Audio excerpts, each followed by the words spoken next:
Hello everyone, welcome to Sanmarga classes. ಬೀಜೋಕ್ತಿಗಳು ಮತ್ತು ನಿತ್ಯ ಸಮೀಕರಣಗಳು ಅಧ್ಯಾಯದ 37ನೇ ಪ್ರಶ್ನೆಯನ್ನ ಗಮನಿಸಿ. 15a ಗುಣಿಸು 2b ಗುಣಿಸು 12c ಅಳತೆಗಳನ್ನ ಹೊಂದಿರುವ ಆಯತ ಘನಾಕಾರದ ಪೆಟ್ಟಿಗೆಯ ಘನಫಲವನ್ನ ಕಂಡುಹಿಡಿಯಿರಿ. ಸೊ ಇಲ್ಲಿ ಆಯತ ಘನದ ಘನಫಲದ ಸೂತ್ರ.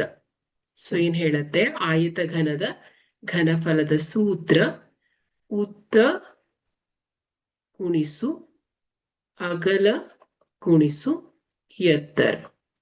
ಓಕೆ, ಸೊ ಇಲ್ಲಿ ಉದ್ದ ಎಷ್ಟಿದೆ? 15a ಗುಣಿಸು 2b ಗುಣಿಸು 12c. ಸೊ ಇಲ್ಲಿ ಸಹಗುಣಕಗಳನ್ನ ಗುಣಾಕಾರ ಮಾಡಿದಾಗ 15 2 30. ಸೊ 32 360. ಎ ಗುಣಿಸು ಬಿ ಗುಣಿಸು ಸಿ.